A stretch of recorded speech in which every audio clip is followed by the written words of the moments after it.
fucking dare you talk down to royalty like that? King of the friend zone, guys. Here's how you know you're king of the friend zone. If you're king of the friend zone, every single one of your female friends calls you a teddy bear.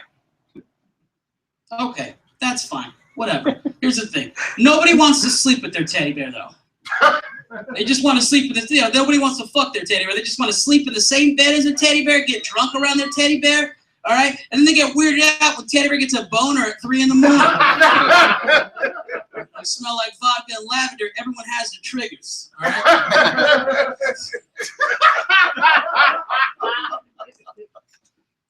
I love marijuana. All right, I figured there were a few. I wasn't quite sure. I knew Robert Best in the back. If Robert Best leaves the building, that means he's going to go do marijuana. And that's when I'll exit my set early. All right, guys, I said I'd do 20, but I'm going to smoke weed instead.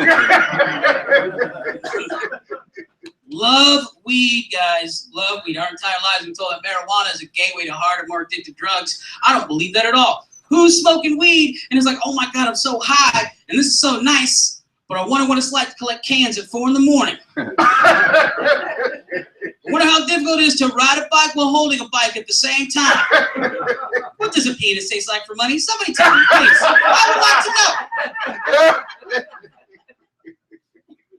to know. I also love edibles. Edibles are great.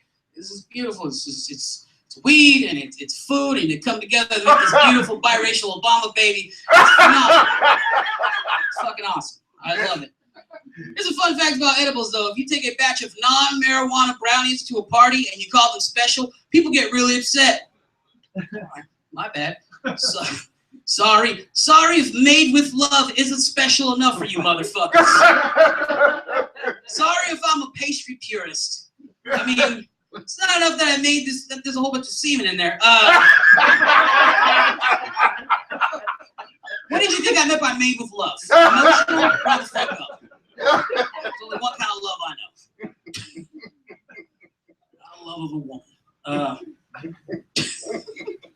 Love weed though. Weed gives me, like, I'm a pretty new smoker. I'm a pretty new smoker. Like, I just started smoking like I call it full time, like it's a job. I just started smoking full time, 40 hours a week, no bennies. I just started smoking like a lot a year ago. And a lot of the times, smoking a lot of weed and being heavier, they go hand in hand. But here's the thing. I was fat as fuck before I started smoking weed. So the only thing weed did was give me all sorts of unneeded confidence. Especially when it comes to going out to eat. All right? If I'm sober and I go to a diner and I want an extra ranch, there's a little guilt behind it. I'm like, excuse me, ma'am, can I get an extra ranch? There's a little guilt, But if I'm high, all that goes out the window. I don't give a fuck.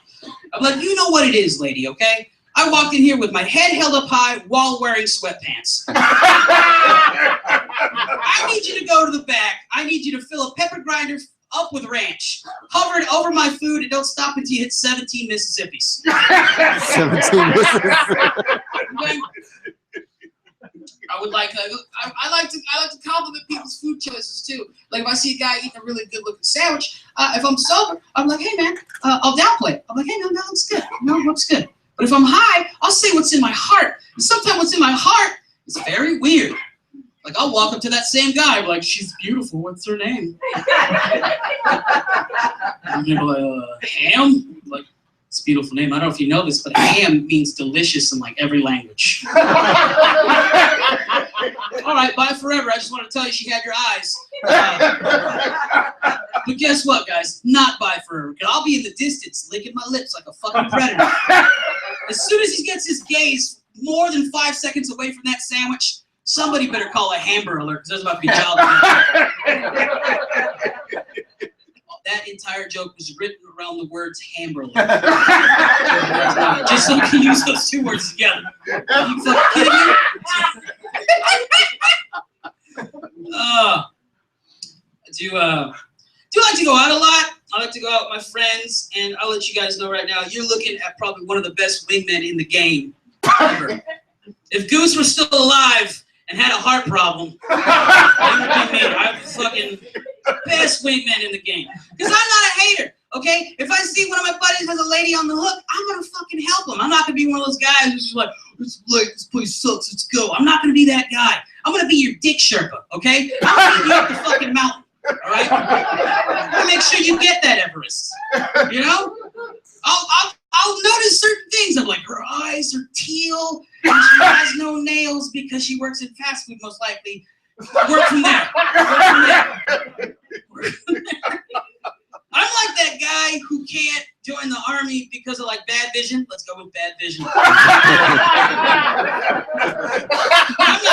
not gonna hate, you know? I'm gonna be that guy who sees the blue angels in the sky and just fucking God bless America. Oh shit. Bad vision. Weirdo, if you can't tell already, I'm wearing a shirt with a fucking. This was a kitten when this shirt first started. He just said kind of swag. No, just a swag king. All right. Weirdo. Everybody, obviously, there's people. There's nobody has kids in here, right? Nobody has kids at all. You do? You have kids? Oh yeah, of course. Oh yeah. One of our friends, one of our fans, have joked me off. You should jokemeoff.net. Shameless plug. Let's do this. Why not? There should be 15 new subscribers. Yeah. He just went from fan to manager. Manager. That's our manager right there. A weirdo, man. And like a lot of my friends, because I'm a weirdo, they got kids. They don't want to hang around with me. It's mainly their wives tell me, don't hang around so a lot. Because I don't really have a filter around kids. I don't really have what can I do? Like the other day, I was with my friend, I was like, yeah, man, fucking, just this chick, man, she was being fucking total fart ass or fart hole. I don't know what the fuck it is. It's something weird. I called her a fart ass. My buddy was like, dude, 3-year-olds, right? What the fuck? And then I was like, oh, it's just one. And then I realized the other one was behind me. I was like, oh, they're both in here. Well, we're just teaching a class at this point. And it backfired on me because apparently that kid used fart ass on a kid, and I got the phone call later. Well, he said fart ass at school, but to who? He's like, some kid called him stupid, and then he rebutted with fart ass. And I was like, sounds to me like I'm helping out. Sounds to me like checkmate. Where the fuck is he gonna go after that? You gonna call him dummy after? I don't. So if your kids are gonna learn bad words, they're gonna learn weird things, they're gonna learn all that. Why not keep it at home? Let me be the teacher. Let me be that Mr. Bianchi fucks. You know? I'm gonna teach you good things, like never use the word cunt ever. Unless you're between the ages of 4 and 9, and then never again until you're 70. Because in between that time period, it's really mean. But if you just do it between 4 and 9 and 70 and up, it's fucking adorable. Are you serious? One of my dreams is to walk outside and have a 70-year-old man holding a thing of puppies while another 8-year-old kid's holding puppies, and they're just calling each other cunts. I'm like, this is the best day ever. Big city living, most like this. Man, I wanted to do more time, but Nick did an hour-and-a-half special. I was so afraid whether. I know. I need to start losing weight, a lot of weight, guys. I'm addicted to soda. That's my problem. I love soda too much. Anybody got that same problem? Love soda too much. And I'm trying to cut back by drinking diet, but that tastes like gross. You know, like trying to cut back. But like, you ever judge anybody based off of the kind of soda that they drink? Like, you just judge their whole life. Like, if I see someone drinking Pepsi, it's like you're drinking Pepsi. I'm like, that guy likes a deal. Because Pepsi's always on sale, you know? If I see someone drinking Shasta Cola, I'm like, oh, there's somebody who hits their kid in public. Shasta Cola is the cola for fake camping. But it's a fun fact. If I see someone drinking a Tahitian punch, or like any kind of like a Shasta Tiki punch, and I see them buying at a gas station, holy shit, where the fuck's the Rager at? Because no one drinks that shit without alcohol. Have you had that shit before? That shit, there's so much sugar in it. I don't know if you know this, but that's unfiltered dialysis blood. You shouldn't be drinking that. It's really bad for you. If I see anybody drinking Royal Crown Cola, I'm like, oh, hello, sir. I had no idea I was in the presence of Trailer Park royalty. Look at you. Hopefully the cop will mines are going well. Mines would be just the houses that they break into.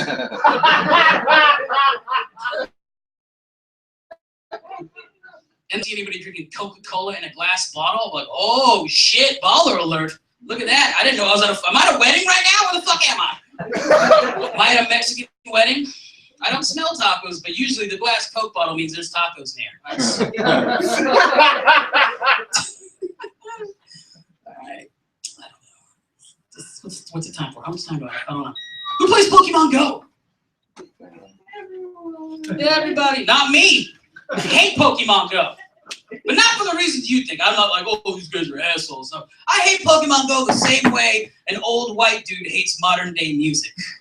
If that makes any sense. Like if I see someone playing Pokemon Go or even bring up Pokemon Go, I'm like, ugh, that's soulless. It's got no substance. Back in my day, if you wanted to play Pokemon, you had to go to dungeons. You had to go to fucking grimy establishments. You had to go to parentally approved comic book shops. And you played Pokemon Go on the way it was supposed to be played, on cards. Just that sweet sounding vinyl of paper, you know? And you said cool shit like Pikachu attack with Thunderstrike, and you put the fucking card down on the table, you said it with your chest. That's back when men were men. You know? I mean, women were there too, but they're usually manlier than the men, so we included them as men. You know?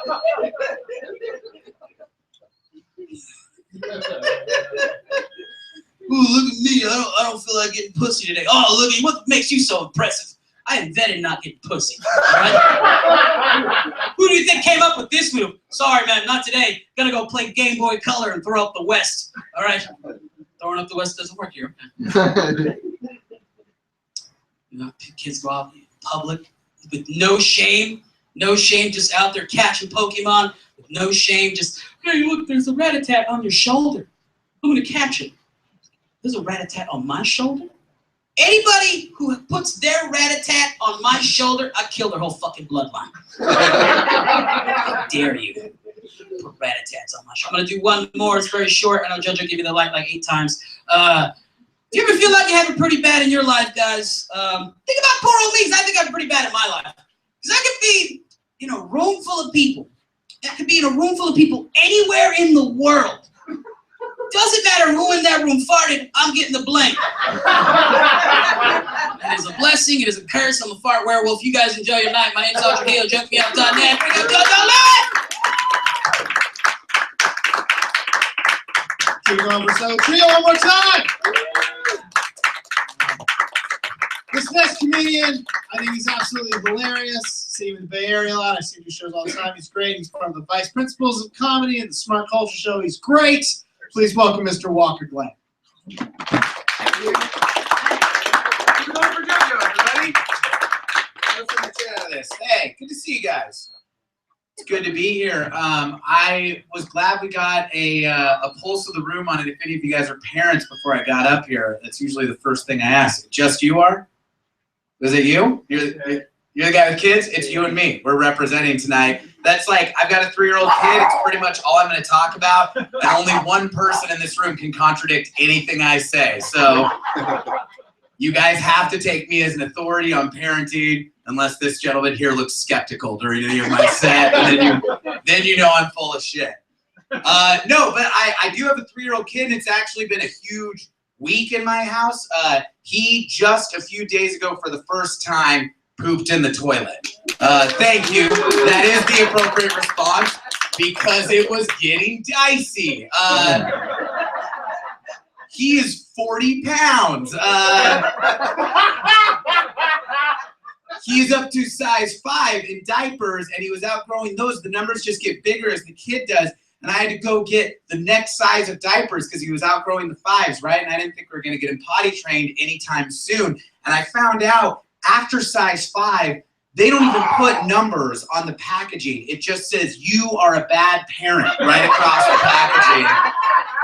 The next size, it turns out, is actually Depends. That's all they make after size 5.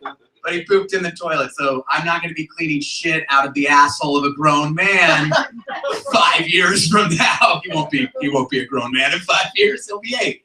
But no, I don't know. Like, and I'm trying to, raise the kid right, obviously. But like, I sometimes don't feel like I have the best set of references for how to do that because I had kind of an atypical childhood in some ways. I don't want to brag, but I was a part of the gifted program as a kid. Any gifted people here tonight? A couple solemn hand raises. Sometimes people woo, which I feel like is an indication of not being gifted.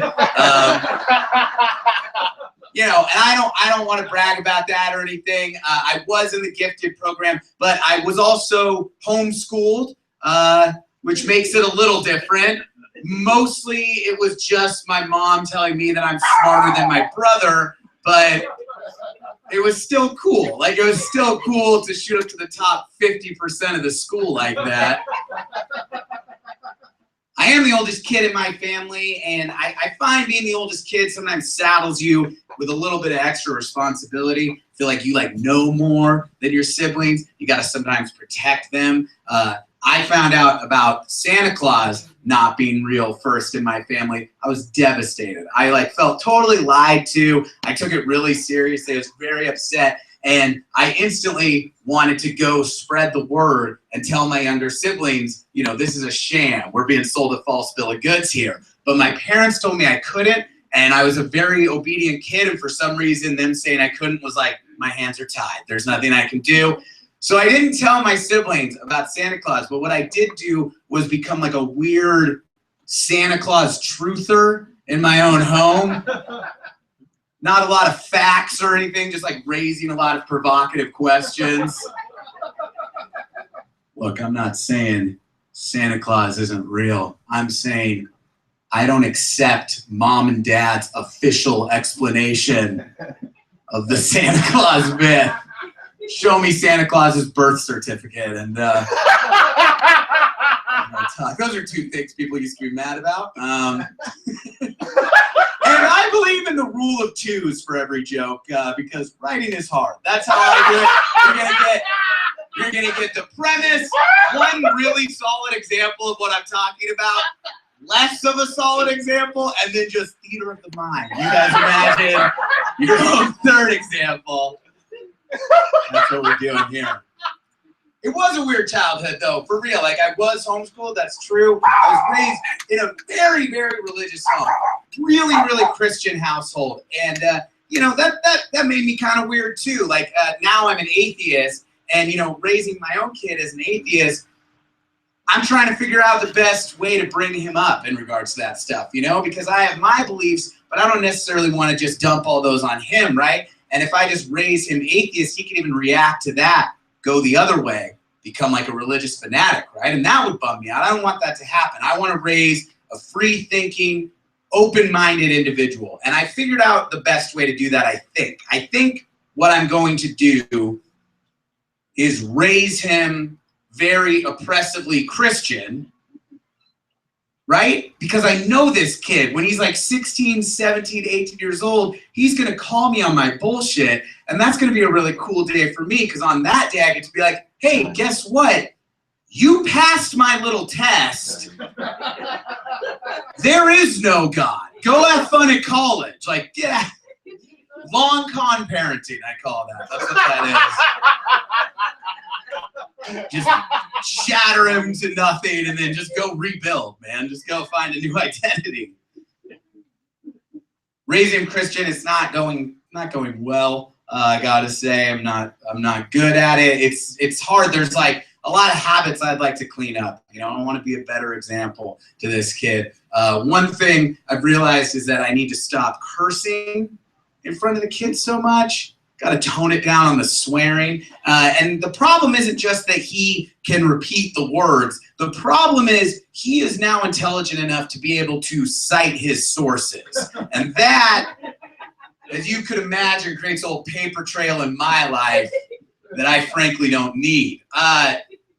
The other day, I was sitting in the living room with my wife and kid, and it was like quiet in our home for once. Doesn't happen often, and it's quiet. I'm sitting there, nice Saturday afternoon, wife and kid. Like, let's say we're reading even though we're looking at our phones, but it's quiet.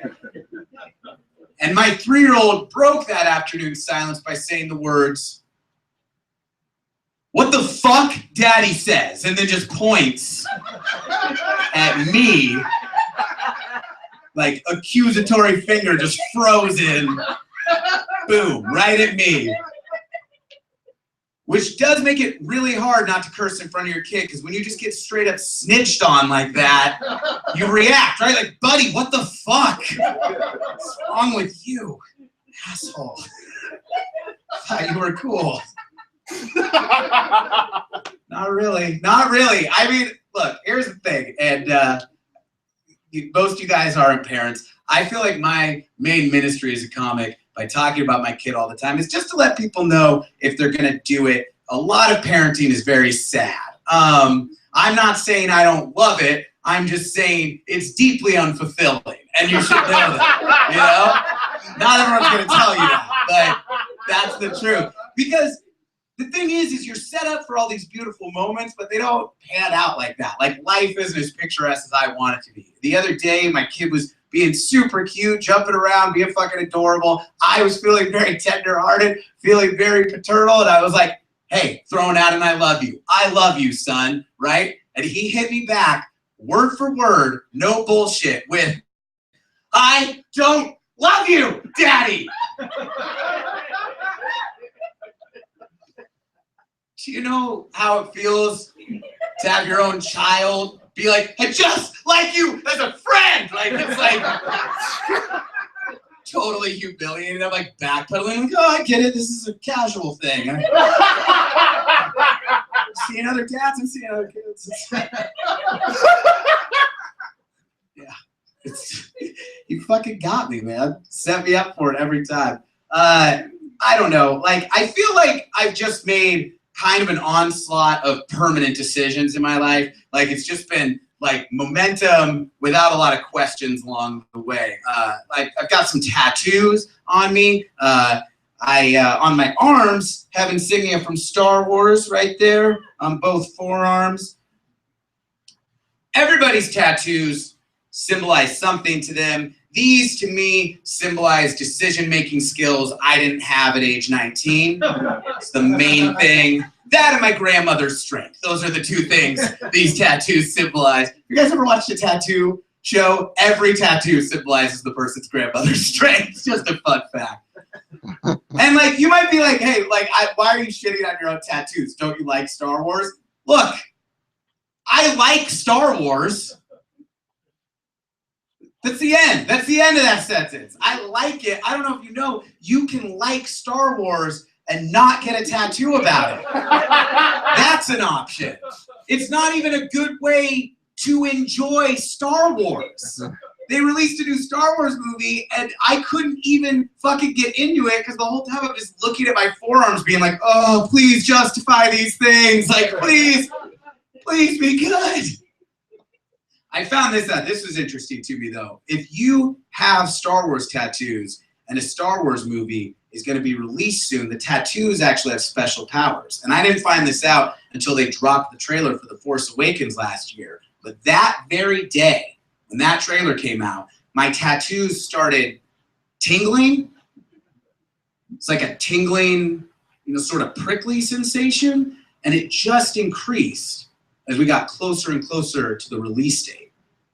I think of it kind of like how Frodo's sword glows blue when orcs are near, or how Harry Potter's scar burns when Voldemort is near, or how the men in the crowd who are excited about these references feel nervous when women are near. It's just the same. Some risky material for a comic book shop. You guys like Harry Potter? Crazy. I don't know. I'll say this: the responsibility of being a parent kind of like hits me at different times. Sometimes it doesn't feel like a lot. Sometimes it amazes me that I'm in charge of a human. I was in Portland, Oregon, like a month ago, and I was in this restaurant that allowed dogs inside. So all around me, people are just like talking about their dogs, which I thought was fun conversations to eavesdrop on. And there was this lady near me, and she kept talking about her 3-year-old. The challenges of raising a 3-year-old, life with a 3-year-old. And even though I was surrounded by dog owners, it took me a very long time to catch on to what he has already, that she was also talking about a dog. like it's a real 3-year-old. And as somebody sitting there with a real 3-year-old, I felt a little offended, you know? I wanted to let her know it's not a real 3-year-old. You can't call it a real 3-year-old if you can leave it unattended in your house for 8 to 10 hours of your day and just go about your business. And when you come home, all that happens is it's a little more excited to see you. I know I have a for real 3-year-old because if I did that shit, all I would come home to is a dead 3-year-old. That's it. That's it. No pitter patter of happy paws greeting me at the door. Just the deafening silence of a former top. That's all. That's all. I appreciate you guys staying with me on that one. Might surprise you. Sometimes I lose the crowd at that point in the set. I find that joke really separates audiences into those who think 3-year-olds should be dead and those who think they should be alive. You guys are the dead kind, by the way, if you're wondering. You laughed, you're implicit. I'll leave you guys with this. You know, even though it's primarily what I like to talk about, I don't consider myself a parenting expert. I think that should be clear. You seem adequately concerned. But I figured out a couple things about it in the last few years. The main thing I figured out dealing with a 3-year-old is that being 3 years old is like the dopest thing on planet Earth you can possibly be. It seems like it rocks so hard to be that age to me.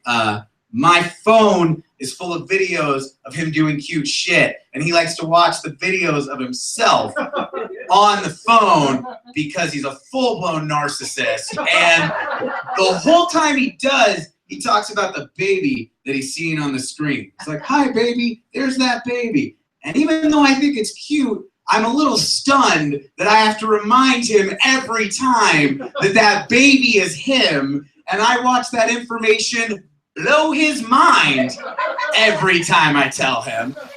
And that, to me, shows you how amazing it is to be 3. That kid gets to live in a world where every day he wakes up and just his existence is a Shyamalanian twist on itself. His life is as surreal as Memento. On one arm he has tattooed, "Don't trust the baby." And on the other arm he has, "You are the baby." That's my time, guys. I'm Walker. Thank you.